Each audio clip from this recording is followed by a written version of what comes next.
All right, ladies and gentlemen, welcome to the main event Fightcast. I'm your host Vega, alongside my host, Coach Mike, and we're hanging out after quite an amazing UFC pay-per-view. As far as I'm concerned, I think, outside of the prelims being a little bit boring. I mean, granted, we opened with an amazing upset alert. An amazing upset alert. It was wild. Jesus Nickel. And it's crazy because Stuart Nickel was like the going into it was the expected to be the better grappler or submission artist. Well, he was winning the exchanges till he wasn't. There was a weird, and it was a really interesting. I'm always a fan of like those weird sloppy fighters pull off every now and then.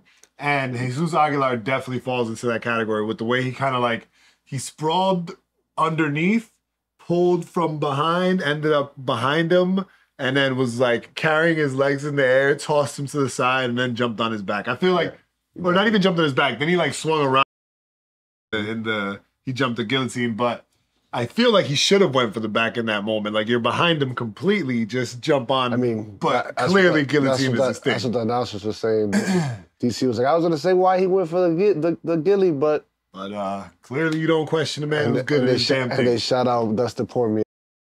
Shout out Dustin Poirier anytime somebody jumps ghillie. But he executed. But Dustin don't have any ghillie finishes. Right. Jesus has, I think he has 5 or 6 of them. And he executed. Like, he pulled that to the point that he was the one that let the ref know the fight was over. Yeah. Like the ref had no idea. Ref had no idea. He's out. He's out. And the ref grabbed his arm the first time. He's like, no, he is definitely out. He grabbed it the second time. He's like, oh yeah, he's good. Let him go. Oh, yeah. For anybody who was watching that was unsure or didn't hear the announcer say, when you shake the legs, it's to get the legs flowing to the brain faster because, you know, obviously magic science stuff. So that was what that was. Song Kenan versus Ricky Glenn. The first round of this fight looked a little shaky for Song Kenan, just for a little bit. But he overall proved he was much better striker. He cruised after that. Yeah, he pretty much cruised through that fight after. And wow. What's the last fight you remember where you see that type of swelling on someone's head? Well, we're going to go to Joanna. Well, that's the easy one. I feel like that's the easy one. I can't think of somebody else that had like a big swelling like that. It was just on the forefront of my mind before you say Joanna. And the thing about Joanna is her, so was forgetting her name now. The champion. Zhang Weili. Li. Yeah, they were both pretty bad, but Joanna was woo! Like that's the image that you see online of the girl who kind of looked like an alien after the fight was done, because that Joan was insane.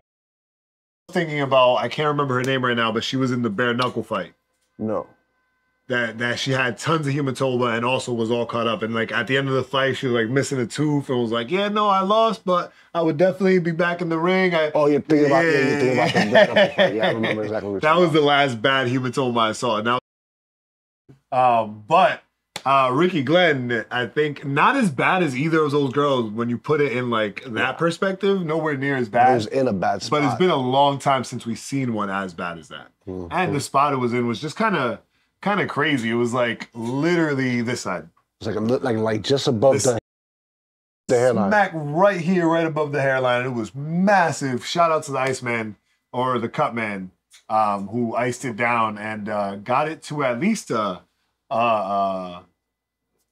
something you could look at, because that the way it was in the second round going into the third, it was kind of hard to look at. Like, it was like, can't be safe. Like, oh man, just thinking about that, man, that was nasty. That one was nasty. Tom Nolan versus Alex Reyes. Another big favorite that I get that didn't really come through when it comes to that, but he got the job done and won the fight. Yeah, he got.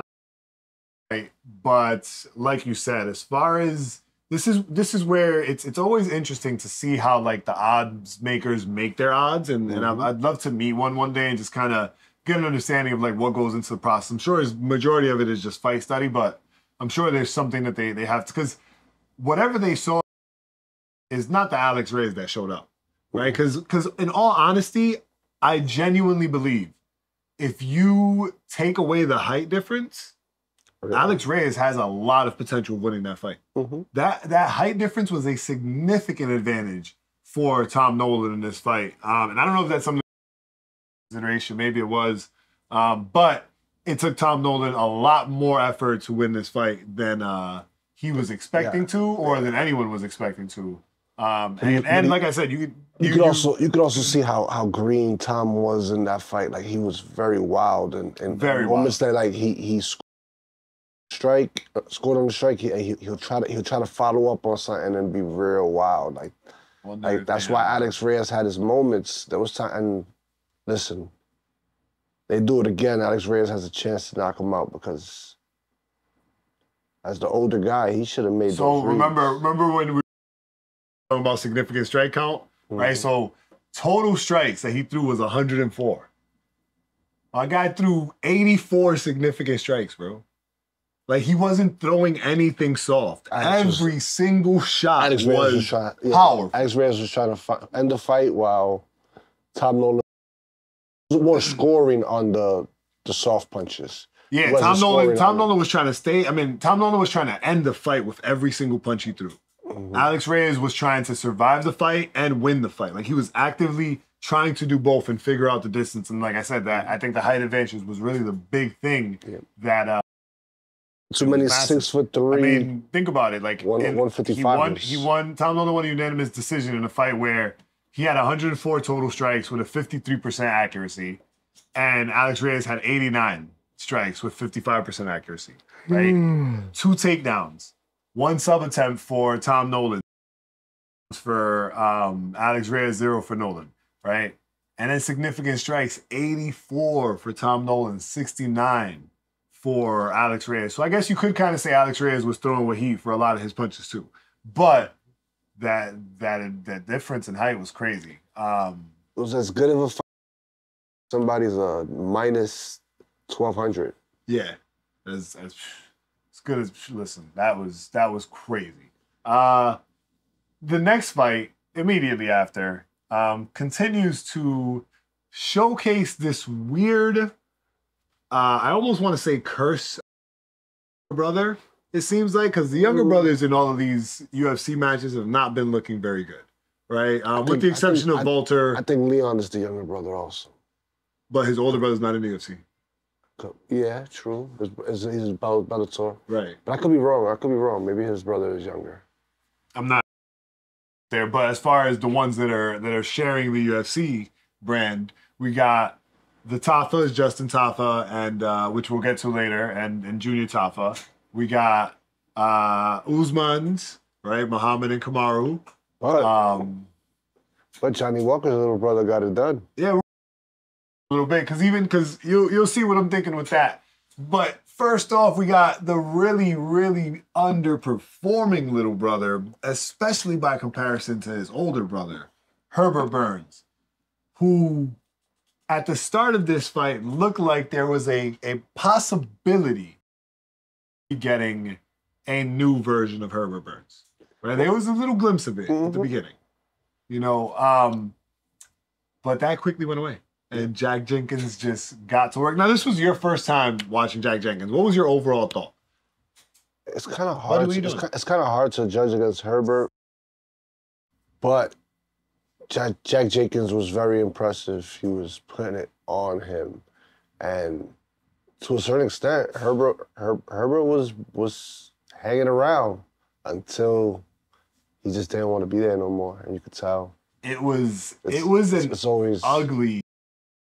Again, like that's my problem with Herbert Burns, is that every one of his losses looks disgusting.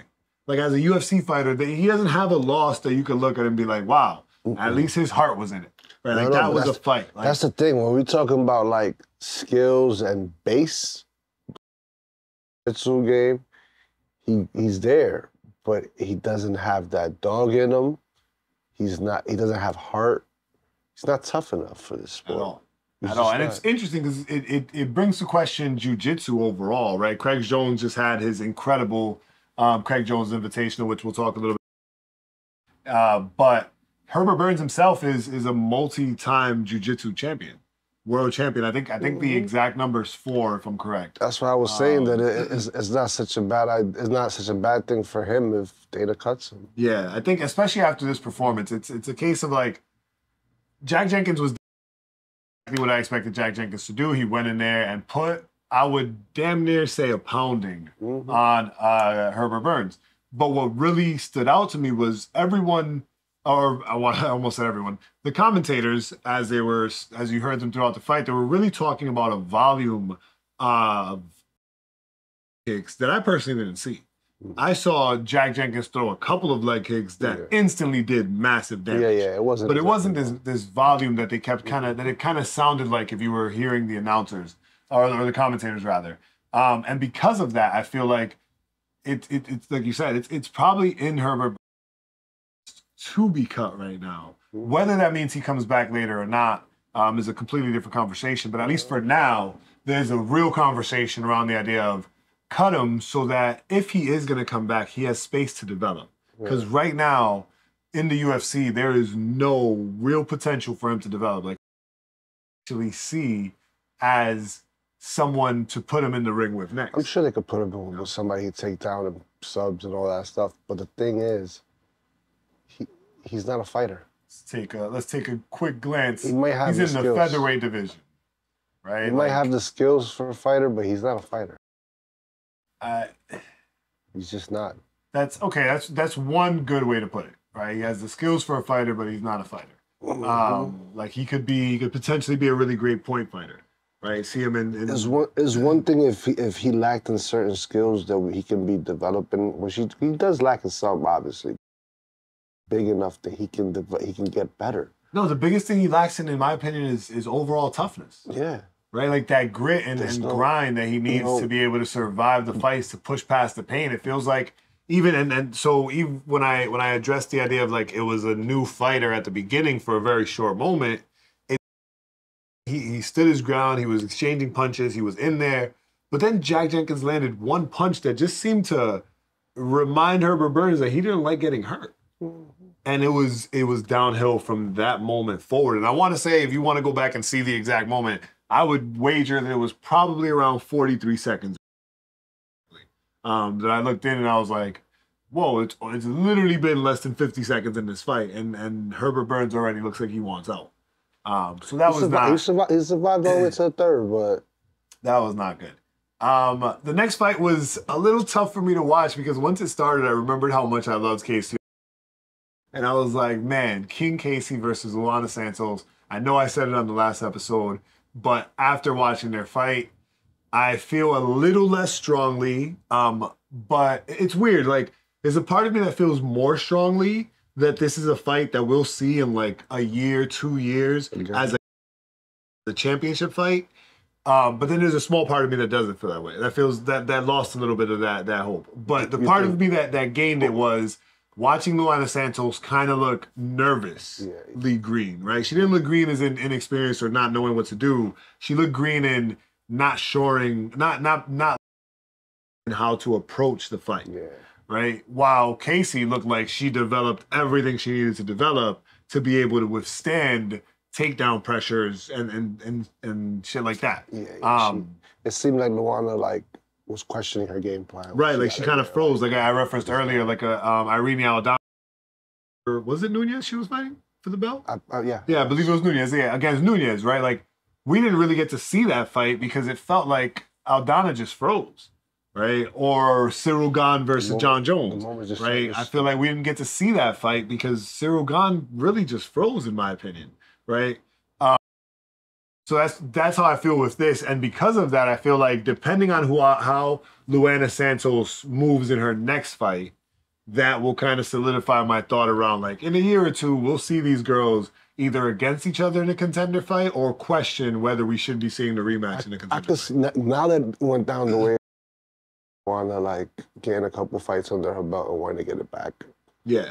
And like I said, it might not even be for contenders. But that's what I think. That's what I'm saying. I think Casey has shown that she's going to continue developing and growing, and in this run, she's going to get to a title shot. She might get a She might just be her there. So it's But depending on how Luana Santos moves with her next couple matches, anything could happen with injuries. Like you always say, you don't like the predictions because of the potential things that could go wrong. But in this case, those potential things could go wrong, and it could be beneficial or a downfall to either side. Would you say that Luana got a little fraud checked to a certain extent?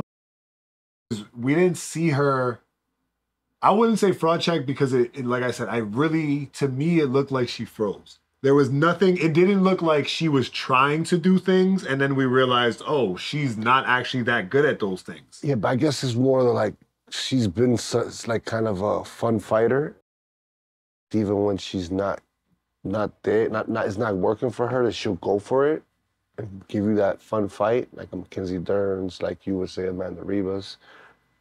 And so she was kind of, she kind of shied away from that. I don't even think it was a situation of she and it wasn't working. Yeah. I think she was so frozen that she wasn't even really attempting anything. Yeah, that's what I mean. Yeah, and that's why I don't feel like it was a fraud check. I feel like when you mentioned the Danny Barlow thing on the last episode, right? Fraud check is a little different than getting stunned by the lights, right? And maybe in this case, right, like knowing this is a ranking opportunity, knowing you're in Australia, knowing you're fighting the hometown girl, right? I'm pretty sure she's shown a history of being like a big fan of UFC, and so being under an Izzy card, like things like that might have been playing or circling, you know. So I'm just speculating based on it looked like she didn't try anything. Right? Like if she tried some stuff and it didn't work, they'd be like, damn, we kind of fraud checked her because maybe she was able to pull that stuff off because everybody else was just that much, like that lesser skilled in that area, and especially in the grappling and submission area. But that for saying Casey grew in this fight is, did we get to really see her have to be challenged by the takedown pressures and stuff like that? You know, I think her previous fight was tougher on her than this one. Yeah. But for the small moments we did see where things could have gone wrong, Luana Santos the confidence back instantly, Casey O'Neill was able to defend herself from those. So I would love to see the fight again when Luana Santos has a little more under her belt. But I can understand people who are like, nope, that's it. Luana Santos clearly wasn't that good. Nah. She's still too young. So they're both still so early in for me. Now, so I was going to give Josh Culibao. It's been a long while since we gave one of these, but I was going to give Josh Culibao Bowls of the Night. But after rewatching the fight, I don't about giving him Bozo as I do of just saying and acknowledging what he's probably already acknowledged himself. Like, bro, don't play with your food. This is not the stage for that. If you're in the LFA, no disrespect to the LFA in any way, shape, or form, but if you're in the LFA and you're dominating a fight and you want to play around with it a little bit for the showmanship, do it because you're trying to build a fan base so that you get the attention of the UFC, of the other organizations, right? If that's your plan.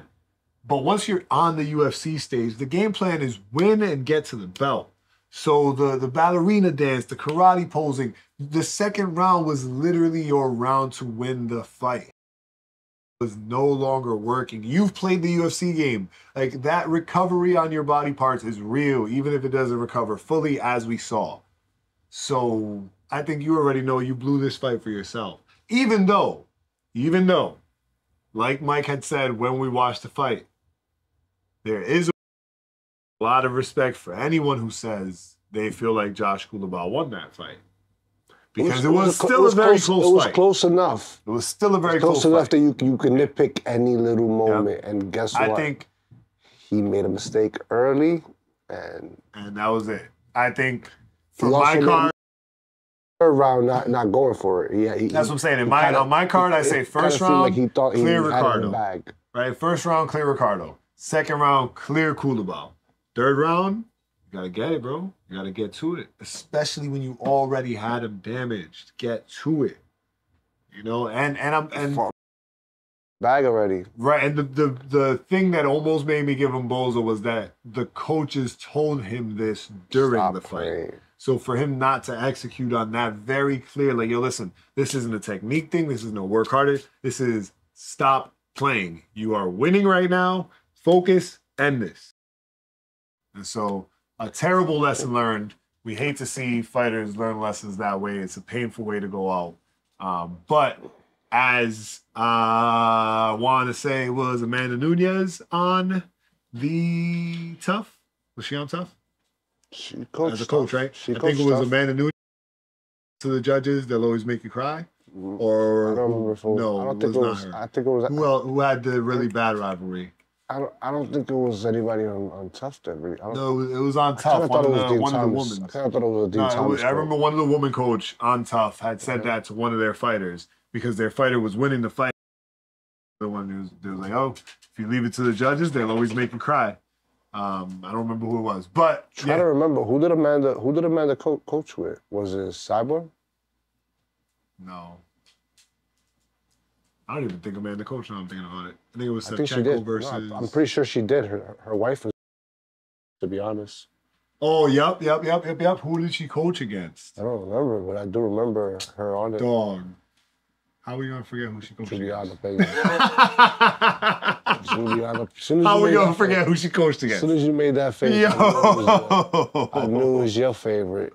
How are we coached against? As soon as you made that face. And it was Juliana Pena who said it, now that I think about it. Because it was, I remember the outfit. That makes sense. Buddy, we're doing the show. Come on. Go lay down. Go ahead. It's not the way. Yeah. Bringing us to Junior Top versus Walter Walker. The next younger brother pair duo fighting. And this fight was even more ridiculous because, like I was alluding to earlier, for whatever reason, the younger brothers is not performing to the extent that the older brothers were. And in the case of Walker, in my opinion, as much as I love Johnny Walker, as much as I'm a fan, realistically, we thought he had a shot at the title because of the chaos he was bringing to the division. But as a fighter, he was never really a top 5 fighter, right? And I'm okay saying that. I love Johnny Walker. I'm a huge fan. You know, and I am rooting for him to get the belt one day. I just don't think it's realistic. Now, with that said, I also don't think the bar is very high for Walter Walker, right? Like, especially when you're coming in as the version of Johnny Walker that's a grappler, right? Because you spent more time grappling. So, and apparently, yeah, he spent a lot of time in Russia grappling. That's what it was. And wrestling. So going against Junior Tafa, who doesn't really have any thing that stands out for him as a fighter. I didn't ever understand why the odds were Walter Walker being the underdog. That power shot Junior landed in the first round, I was like, whoa, okay, there it is. I get it now. Walter needs to get this takedown immediately. And he got the takedown, he got the submission, and then things get weird. Slapped. They get strange because he a nice little heel hook, and Junior Tafa shouts in pain. I know a lot of people on the internet very, very either furious or confused about this. So if you haven't already heard from various other places, let's set the record very clear. The official are any verbal noise, because in an arena, you can't really tell what the word was. Mm-hmm. So if he shouted and the ref heard stop, that's what he heard. And if he didn't hear stop, it doesn't matter. It's any verbal noise is considered a verbal tap. And being, you can't hear what's being said. So if he's just shouting for whatever reason, like why else would you be shouting? I can't even think of a realistic reason you're shouting. But you know, if he's just shouting like you ain't shit, you ain't shit, like he screamed in pain. He screamed in pain. Mm-hmm. So in this case, he screamed in pain, and maybe it got. We'll never know. But there's also the world of if he screamed in pain and his leg got broken. Now we're mad at the ref for not doing his job. And I always side on the people who tried their best to do their job. In this case, the ref did the best he could to do his job. Junior Tafa learned from his mistake.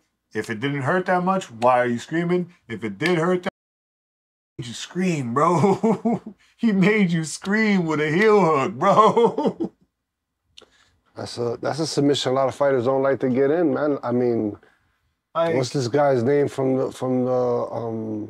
Ultimate Fighter that he was having a hard time getting the fight after he won the Ultimate Fighter? was doing that little road thing. Your man knocked him out. Ilia Topuria knocked him out. That was the most recent fight I heard of him. I do not remember. I can't remember his name, but he used to just roll over and grab your leg. And he destroyed the, like, I remember thinking, like, BJ Penn is such a veteran. How does he not know how to get out of that? Why is he going away from it? He's supposed to go towards it. Go towards it, yep. And he quickly destroyed his leg. He was and he was pissed. He was pissed. Hopefully it comes to mind, because I cannot think of who you're talking about. Nah, I'm not going to remember the name at all. Then, like I alluded to, the situation gets weird, because after ref calls the fight, in my opinion, one other thing that really stuck out to me, and maybe other people feel differently, but when I saw Junior Tafa after the verbal tap, he didn't really look like he was challenging it, right? Like, he laid on the ground and didn't really look, nah, you misunderstood. Like, he just kind of laid there. He looked like he was more mad that Walker went for that. He wanted to stand and bang. Right, like, he looked like he was upset that he lost, and he was expecting it to be a stand and bang, and I don't know. So, you know, Walter's celebrating, Junior Tafa walks up, kind of like everything's cool. A few words and then slaps him. Yeah. So things get a little bit crazy again. But we also don't know what Walker was saying. Right, like, we don't know what exactly happened there. He might have said something, right? His name was Ryan Hall. Ryan Hall. Oh my God, Ryan Hall. He used to take guys' legs, man. Right, butt scooting jiu-jitsu nerd. Okay, so that happens. Now, this is where the thing came together for me and made this a very interesting story. We was on some WWE level shit, like I said last week. Son came on the microphone, got his seconds, and was like, he talked about my brother, so I had to do it to him. His brother next. And he called out Justin Tafa. Given the division and the craziness that's going on, there is 0% chance they don't book that fight. We are going to see Walter Walker versus Justin Tafa in the future. I don't know how much in the future, but we're going to see that in the future. I think he's going to go for Walker, how he thinks it is. I don't know. I think Walter Walker gets knocked out by Justin Tafa for sure. But it is funny as shit to see this rivalry, and then it makes you wonder, like you were saying, like, what did Walter Walker say? But also, what is going through the mind of Junior Tafa if Junior Tafa is already, like, they already have this interesting bad blood that not a lot of us even realize was happening.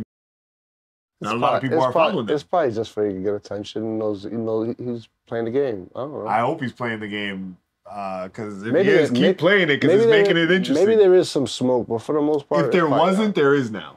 Because even if he's playing the game, the game he's playing is dangerous. You know what I'm saying? So now to, like, I beat your, like, that adds a little bit of fuel to. If he beats Justin Tafa, he puts him up there. Puts him up too. Puts him up there. It does move him up. It's a nice little climb.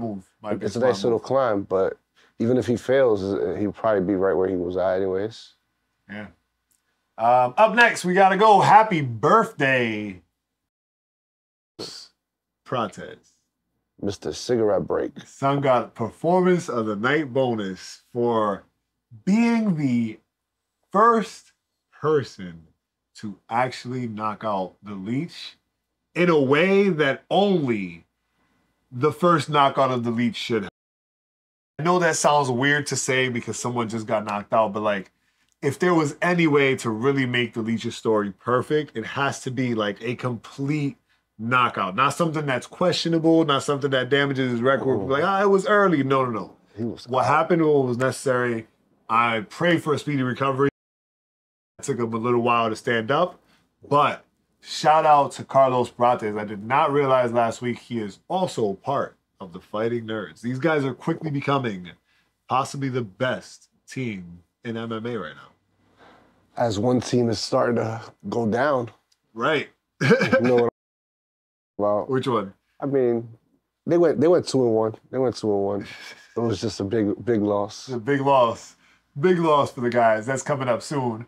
But they also had a huge win. But Carlos Prates' accuracy is really something to like be stunned by. I don't understand somebody hits you with the left hand that much, but he was just setting them up. He was just doing it.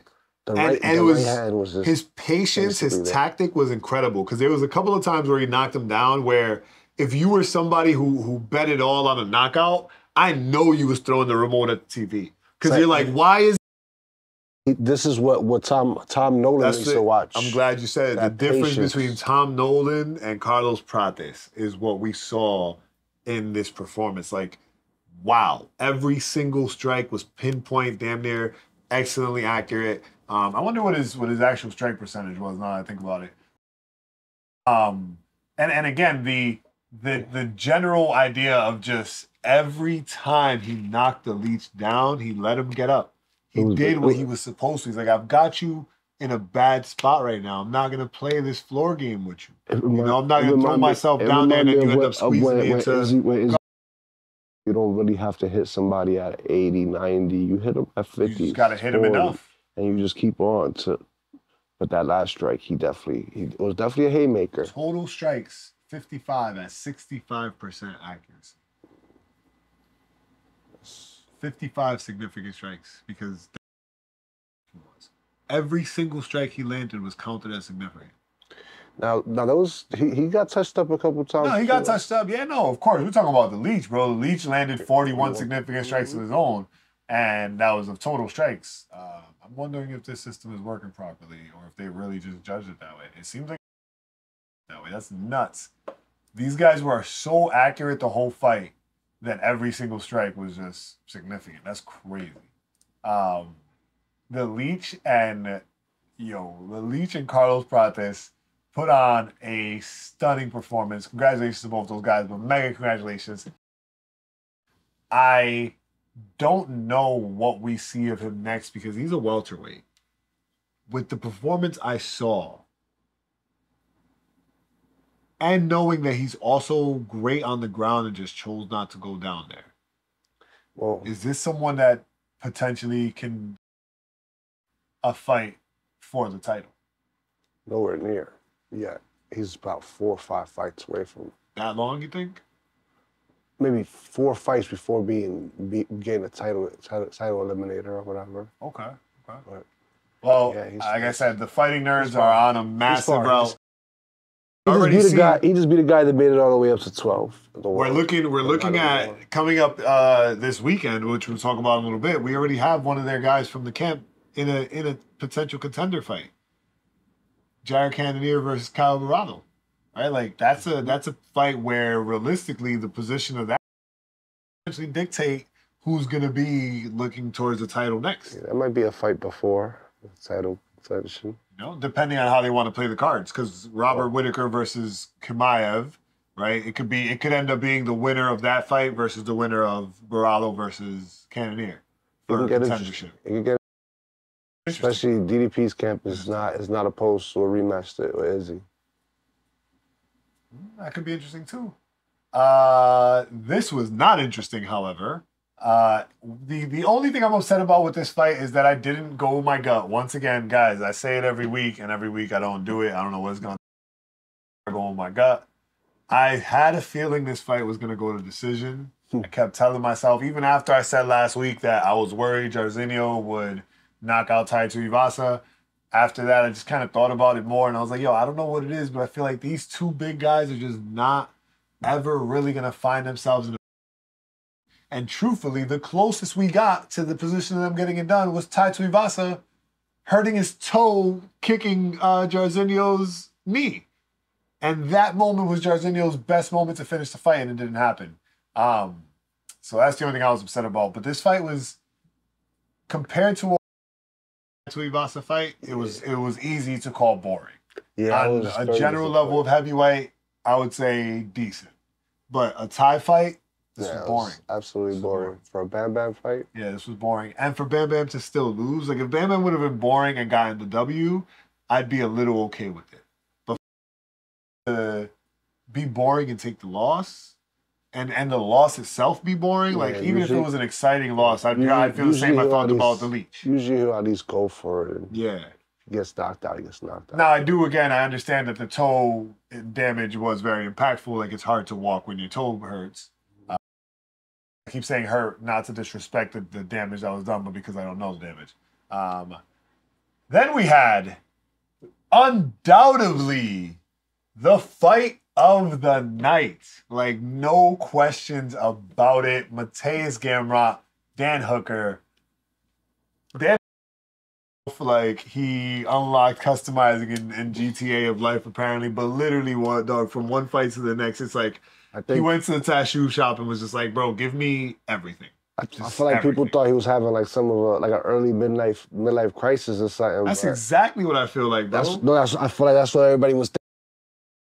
Even being put in there against Gamrot, a guy that's, but hold tough guy. You could I said it last week. You could be going through a midlife crisis. This was a trap fight for Gamrot. You could be going through a midlife crisis that looks good. Like he could be winning in the ring and doing coke outside there. Like we don't know, bro. But the transformation we saw, it's not weird to question, like, yo, is everything good in your personal life? He's always been like, crazy. Is everything okay guy, with you? Bro. He's always been a wild. But my favorite moment in the fight gave me the everything's okay with him, and that was him with the laugh and the I love this shit, bro. Like, that is an iconic moment as far as I'm concerned. Bro. Stan Hooker. But the fight itself was, from start to finish, just back and forth. Banger. And I know Mateusz Gamrot looked really disappointed when they announced the scorecards. I mean, I also, again, similar to the Josh Kulabal fight, with the exception of they always were going for it, I can understand Gamrot won that. But again, this is kind of one of those situations where it doesn't actually apply, but it could be playing in the mind of a judge. You got number 11 versus number 5, and he's putting on this kind of performance. He's stopping you in the best you're supposed to be capable of working. That gives you a little bit of extra points. Yeah. It does. I think it's like Dan Hooker just makes you a fan of him while he's in there. And maybe that swayed the judges just a little bit, because it was a very, very... You can flip a coin. I'm very stunned by the stats this week, guys. I'm sorry, but it cannot get closer than that. You see, 82 total strikes for Dan Hooker, 88 for Gamrot, and we're looking at 5 takedowns. Now this is where we Gamrot may have won the fight, 5 takedowns, but that's 5 of 15. Again, this is your area of expertise against a striker who's ranked number 11. That gives him brownie points. Every one of those takedowns he declined is half a takedown in a judge's mind. You know what I'm saying? Like, as far as points go. So all your takedowns, you had no sub attempts. That's problematic. Significant strikes, damn near even. 65 and 64. So, like I said, I can understand if you want to give it to Gamrot because he got the 5 takedowns. But 5 of 15. Is hard to give the win to. I wouldn't have argued no matter whatever way it went. Can't argue. But I said it. That was a trap fight for Gamrot. That was a fantastic fight. Performance of the night. Winner goes to my boy, Kai Kara France. Like I said, is going to Steve Erceg. As much as I love Scuba Steve, he's going to do it to Scuba. He's going to do it to him. I already forgot his real nickname. You keep saying that, Jay. His real nickname is Astro Boy. Astro Boy, there you go. That's it. Which is also a fire nickname. I'm like, damn. Yeah, but DDP had some receipts for him too. Yeah. Yeah, he had some receipts for him. He posted him not laid out. He did. This is the thing, man. I said. If I had to pick, I had Steve Erceg on a safe bet, but I knew that chance to land that right hand. For me, it was never a chance. I just felt like when I look at Kai Kara France, I look at Steve Erceg, I feel like I'm looking at almost the same fighter, but Erceg is a better ground specialist and is more dangerous on the ground. And Kai Kara France just has this. Watch him enter the ring because it almost feels like he's admitting to what I'm about to say. Like, he almost has this demon persona that like enters his body when he enters the cage.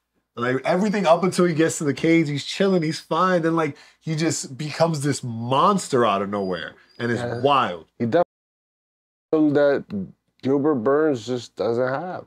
So I knew from the beginning that Kai Kara France was going to get the job done. And he got the job done in stunning fashion, earning himself a Performance of the Night bonus. It's one of those fights where I'm nervous for both fighters because you really like both.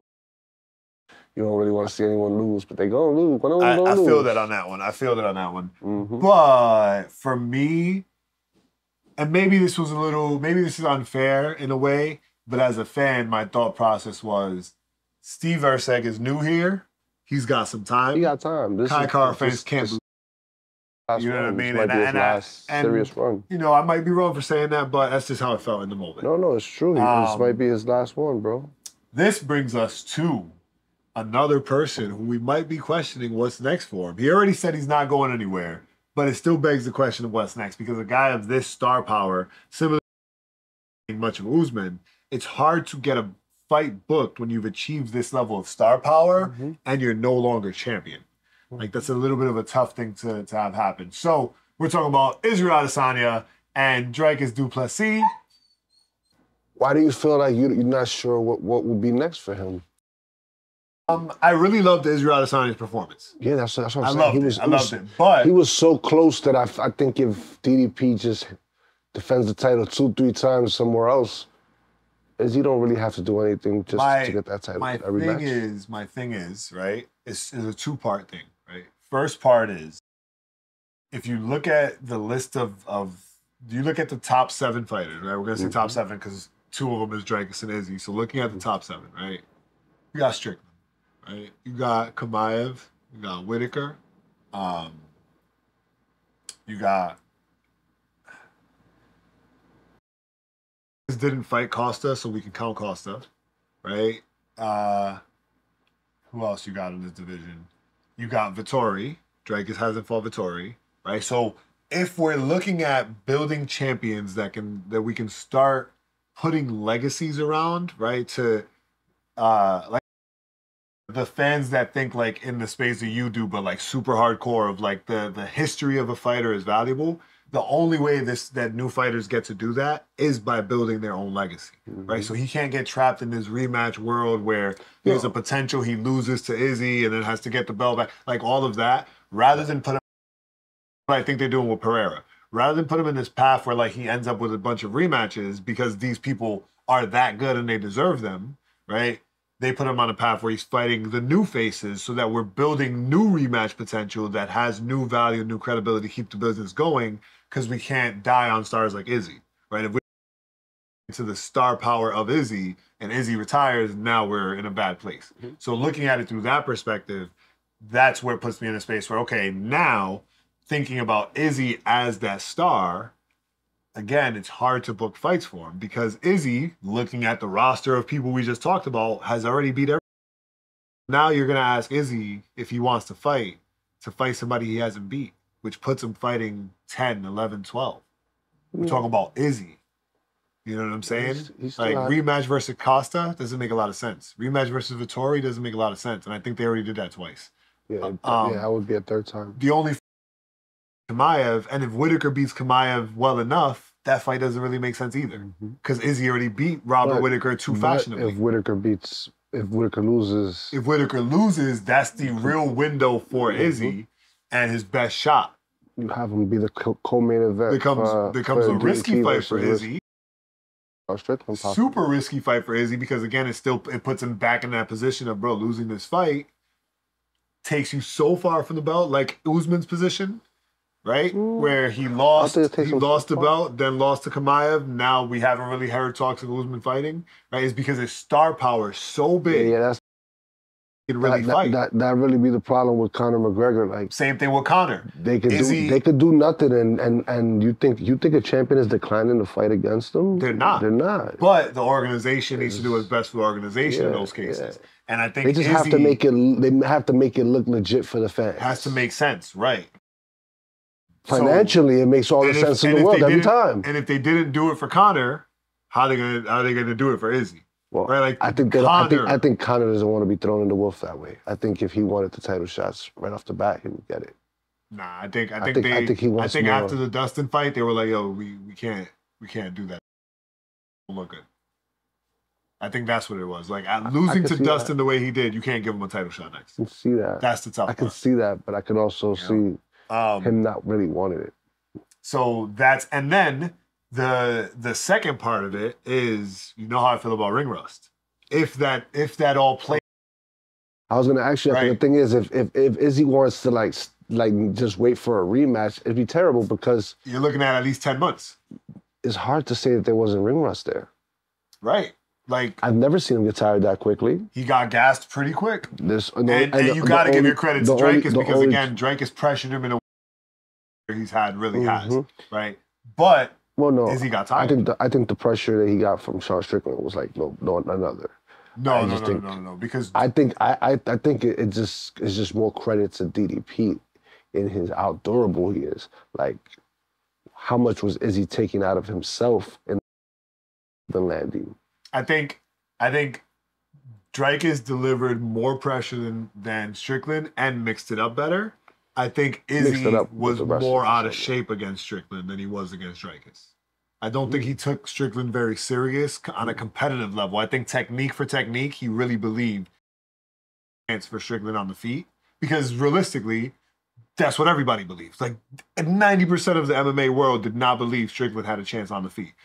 So many people believed Strickland was going to be going for his first takedown in years, right? Because that's what Strickland showed up and stayed on the feet the whole time. With the pressure Drake has delivered, something like if Dracus would have stayed on the feet, Izzy would have won for sure. For sure. Which brings me to what I was going to say. Izzy keeps putting himself in these weird predicaments where he's winning the fight and then gets completely devoured. He might have even like tired himself out a little with the strikes and like lost a little bit of spirit. Like he's still there. Yeah. On certain shots that he probably. Shit, I lost a little bit of spirit because there was some shots Izzy landed that was like, whoa, that was good. And that's not so much like, oh, it's a big clubbing blow. It's just like perfect shots. Yeah, like they're so accurate. And you're like, wow, DDP is really this tough. Especially with like the body kicks and the body shots, right? Like those were so accurate. There was one body kick that Izzy landed that was so accurate, it made DDP miss his next body kick. Like seconds later, DDP was still so How about the unfused, big lunging bro. left hand after and then the left kick that ended up with the lunging left hand that missed. Like off balance in a way that you have to take a shot to understand like what that does to your equilibrium when you get hit so hard that you kind of just naturally lean to the side and now you're still trying to fight for this position. I think Izzy should definitely try to stay active if he plans on. He has to stay active, but the roster is the problem. Yeah, it's just so hard. That's why I was saying his best case scenario now that he lost is go up and weight.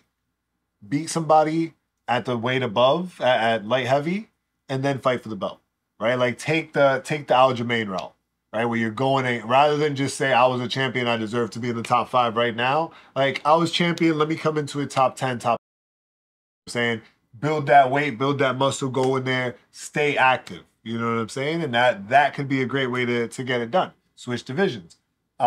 Especially because Dana already said there's no rematch, right? And not that there's never going to be a rematch, but like no immediate rematch. There's no more contenders. Now we got Dracus versus Sean for sure, right? Up after that, like I said, they could either go immediately behind that is whoever wins Robert versus Chimaev, or they could go Chimaev, winner of Robert versus Chimaev versus winner of Cannonier versus Barallo, and that's who's going to be next, right? Like they can play with a lot of options in this top division. Plus, legacy guys that Dracus hasn't fought, like I said, Vettori, like Costa, right? I think Vettori's I think he might be booked. Yeah, Vittori's booked now, but this is just like these are the people in the list of after Strickland. Like right now, everybody's booked, but after the freed up, so it won't matter. So that was crazy. Dracus took a decent amount of damage, so we know he's gonna be out for like 3 or 4 months. He does a really, really good job of taking care of his body and healing up before his fights. He as much criticism as people gave him when he didn't want to fight Izzy for the belt the first time. He just wanted to take care of his body. Can't be mad. But overall, on the flip side of things, I think Dracus did a great job fighting. But I do believe he was losing the fight. I think Izzy got the first round for me. See, that's the thing. That's why it's not like, oh man, am I done? Like that. I don't think that was in Izzy's mind at all. Because definitely not. Because he was winning. He was winning, and he made some silly mistakes, man. That's it. I thought it was his gas tank because his movement was like laboring. middle third round, I want to say. I thought DDP was getting tired first. But DDP always looks like that, bro. But yeah, that's the thing. And then he just started to notice Izzy's volume go down, and he took it amongst himself to go forward. Yep. And then he started. And I thought the announcers were a little off on certain shots, like, oh, that really hurt Izzy. Nah, I think they were pretty spot on. I think with this fight, it was cool to see like a very almost tug of war type of fight, right? If Izzy was moving forward, Dricus couldn't do anything. If Dricus was moving forward, Izzy was pretty stuck and couldn't do anything. But Dricus had to be in the pocket for that to happen, while Izzy's really good at range. They kept saying that, but a couple times early in the fight, DDP came forward and he paid for it. Yeah, absolutely. But for the most part, in the pot, like close was Dricus's advantage. Later in the fight, absolutely. And like I said, first round, 100% went to Izzy. At first round, I was like, yo, I might be 100% right. Like, Izzy's going to get a crazy, nice TKO in the second or third round. Mm-hmm. Second round, Dricus turned it around completely. Went with the grappling, and that worked beautifully. Got him as I'm concerned, in the second. Third round, I could see anybody arguing it. For me, it was Izzy. But I could see you giving it to Dricus. It was a very close one. And then although Izzy was slowing down. No, he was losing. He was losing that fourth round. You think I thought Izzy was losing. I thought Izzy was losing that. Until he got hit with the first hit punch that maybe he tripped. Maybe he was waiting like the first minute or so. But speaking of the trip, you pointed something out on that moment when he pointed, and I think you should address real quick, because I hadn't even thought about it at all. Like, I didn't address the whole thing at all in any way. But you brought it up. The internet and announcers basically mentioned how Izzy pointed to the ground, and they're like, oh, he tried to do the max. No, he did not. He was indicating that he slipped. It wasn't a knockdown. It was a slip. Yep. Which, when you look at it, like in the moment, I was in the fight. I didn't really care about the Max Holloway thing. Yeah. I was like, damn, he tripped. I was like, he tripped. I didn't even think about the pointing or nothing. But now that you say it, I'm like, oh yeah, I could see. Hey, you can hear DC say he hurt him. I do remember he was like, he hurt him. No, he's like, I don't even think DDP even touched him. It might have been like a slight land, but he was tripping. But he didn't get his feet back after that either. That's when he turned his back, which was silly. No, he got punched and then he turned his back. No. He turned his back when he was moving, and he got punched on that, and then that's when he picked his hand up, and beautiful timing. DDP went for the shakedown. He went crazy with it. Because as soon as he put his hand up like that, it was an easy takedown. As soon as Izzy put his hand up. Oh my God, that shit was beautiful. Because whether that punch hurt him or not, it was super clean, and Izzy decided to block. Yeah, that was a really, really. I think it was a great fight card overall. Was the Dricus Izzy fight a super memorable main event? Probably not. I think so. That's a comeback. It's a comeback win. It's a. Listen, I, as an Izzy fan, even when he was winning the exchanges, I was nervous. It was just always go anyway. I've been a Dricus fan since I saw his first fight in the UFC. I don't know. I'm kind of shocked. I never really imagined him to be champion. He kind of fell in the Johnny Walker weight class, in the Johnny Walker class for me, where I was like, yo, I am a fan of Dricus no matter what career. And I'm super excited he has the belt now. And like I said, I called that he was going to win the fight. But I'm still not in a space where I'm like, yo, I'm super impressed. This guy's going to be a champion forever. Which is weird because he continues to prove that you cannot doubt him, bro. It's the fact that there's so many deficiencies that you see. Heart is 10, top tier. Yeah, that's where. All of the heart that Herbert Burns was not given to be a fighter was given to Dricus. Like... While he was coming up, the talks about him was big, powerful guy that's really wild and he got his nose fixed and it's really showing. It's showing. It is. He got his nose fixed. He was getting hurt in every fight, even though he was winning. He got hurt. Yeah, because he was so exhausted. But now it's working in his favor. There wasn't a ton of fight news this week. I mean, there were a couple of amazing fight cards announced. Right, we got maybe somebody else man that's got some power because we got essentially a women's BMF fight, bro. We got Amanda Ribas versus Mackenzie the person Dern. I've been pushing for and the person you've been pushing for. This is crazy. So like, yeah, it's crazy. It is going to be such a good fight. And you know what the sad part is? I was pushing. I was never disputing your idea of Mackenzie Dern being BMF. Yeah. But I was pushing Amanda Ribas also being one. And I wasn't. You wasn't agreeing. Not yet. Which sucks because of the next thing I'm going to say. I love them both, but Amanda Ribas is going to win. Oh, but yeah, we don't disagree there.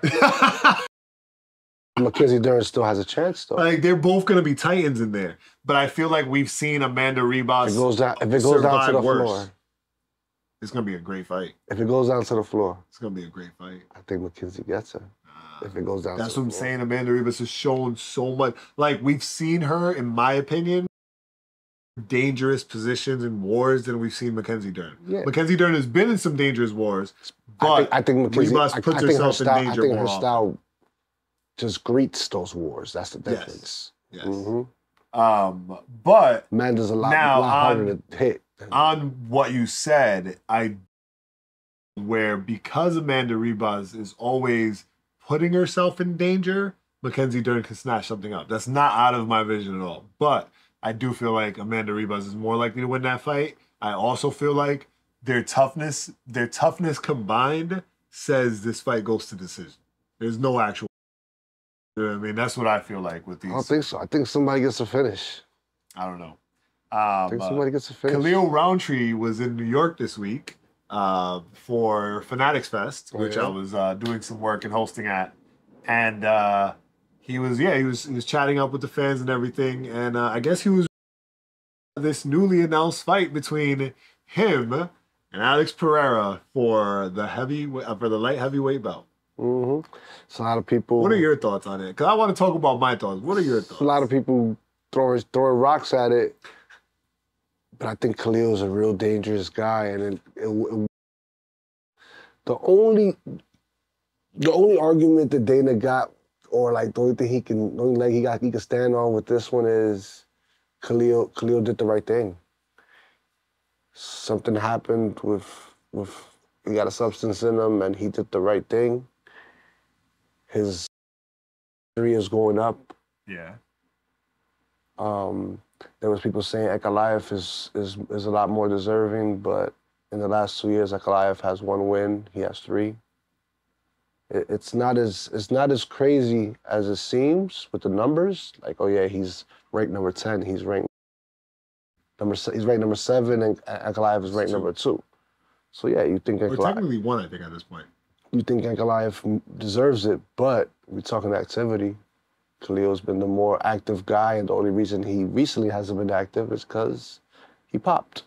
But he did the right things, and Dana's. So now, on the other hand, I do think that they're hiding him from a wrestler. So my thoughts on it, right? I don't like that Khalil is fighting because it makes people feel like they're hiding Alex from a wrestler, right? Which I don't think is the case at all. I actually believe what feels to me like the most official story, Alex wanted to fight early, and Ankalaev wanted to fight in Dubai. Ankalaev's fight is scheduled for after Alex's fight against Roundtree. So that narrative is lining up properly, right? Like there's no lies sounding like they were being told there. Roundtree. Although I heavily believe that he was going to beat Jamal Hill, right? I still think he should have to do that fight, right? Like, as much as Jamal Hill's being I want him to stop acting like a baby about it and do it like a man, because he is deserving of that fight, right? Like, he's not deserving of the title fight against Pereira, but he's deserving of the fight against Roundtree. With that said, giving Jamal Hill the fight against Roundtree situation because Pereira wants to fight and there's nobody else for him to fight because he's already pretty much beat everybody else on the list. So that's where Khalil gets the fight. I'm not mad at it because I always felt like Khalil has championship potential. I think this is unfortunate because I think Alex Pereira derails this moment for him. I think this is Pantoja situation, but Pereira has put out power and will probably put him out. However, Khalil Roundtree's strong as shit. I just saw him this past weekend. Dude is built like a brick, bro. Like, he is strong. I didn't get to meet Pereira this weekend, but Roundtree looks strong as shit. So he's a very dangerous. And I've been a fan of Roundtree for a while. Right? Before Pereira moved up to light heavyweight, like I said, I saw the potential. I've been a fan of Khalil since tough days. Yeah. The only person that I really like, the matchup I was worried about for Roundtree the most before Pereira came into the division was Roundtree. Not Almeida.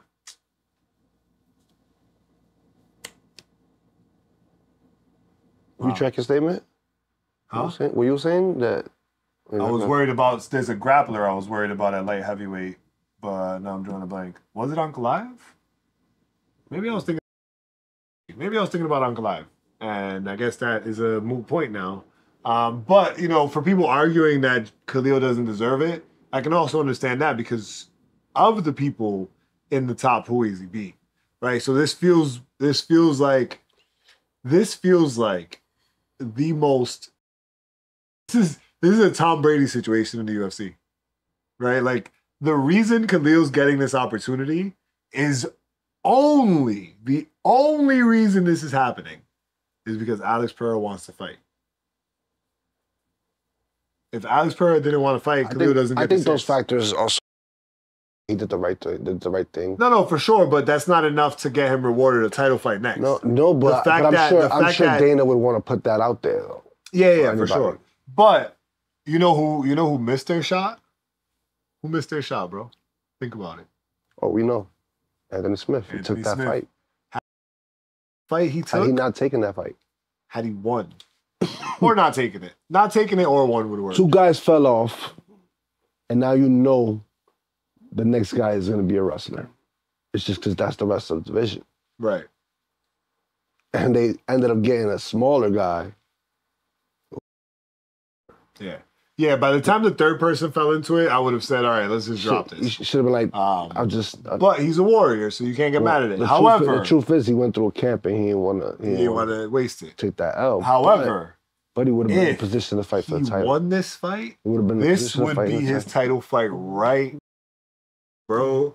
Anthony Smith's title fight is in Khalil Roundtree's hands because Alex Pereira wants to fight now and not during the holiday season. Can you believe that shit? That's outrageous, bro.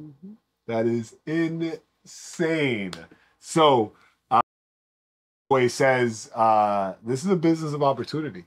Not just the fight business, the entire sport world, the entire entertainment business. It's a business of opportunity. That's why I told you he blew it when he took that fight, man. Awake and ready to go. Had Anthony Smith not taken that fight or had he won that fight, we would be looking at Anthony Smith getting his title shot because of all the chirping he was doing and everything that was going, the back and forth. Alex Pereira not having a fight, wanting to fight. Oh my God, they would have backed Anthony Smith. Had the oh my God, they would have booked Anthony Smith. Oh my God. He would have got the opportunity. Oh man, that's heartbreaking. He wanted. He wanted to be able to prove that he can take him down. With that, let's dive into this week's card. Starting from the bottom, I want to say this is a really weird card. There's a lot of debut fighters this card. I don't know. So you're definitely going to want to do some research. One debut fighter I am super excited about is Jacqueline Cavalcanti. I have been following this girl on Instagram for a while. Love her personality, love her fight style. She's absolutely amazing. She has a lot of jiu-jitsu background, but I know her better for her striking. She's incredible on the feet. Great hands. And I'm really looking forward to her UFC debut against Josiane Nunes. We've seen Nunes fight before. I wasn't super impressed by her. I don't want to be now, but super fan of Jacqueline Cavalcanti, so 100% think she's going to win this fight. And I also believe it's going to be a really exciting fight. I think that Cavalcanti always brings the action and brings the pace. She's a very in-your-face type of fighter. Which drew me to her the first time. I think it was that I saw of her that drew me to her at first. So definitely pay attention to that fight. That's going to be a good one. What do we have next? I don't know. Oh, isn't this the guy that just knocked out Johnny Walker? Mm-hmm. Right? I believe so. Borshev? I definitely seen him recently. I'm not. I lied. Last fight. No, he's the guy that got choked up by Chase. He's the guy that got destroyed by Chase. That's right. Okay, yeah, I'm not really interested in that fight. He got destroyed. That was insane. That's what I remember you for. That's not one that I really. Nope. So this one I'm confused why because Edmund Shahbazyan versus Gerald Meerschaert. I don't know how to feel about this fight, right? Like it's like both of these guys at one point were interesting to watch, and then they just kind of fell off a cliff. So this could be the most exciting, not performance of the night, exciting fight of the night. Like it could win fight of the night bonus with the right level of chaos that they both bring to the cage, or it could end up being watching two guys that fell off the cliff just kind of stand and stare at each other. Whoa.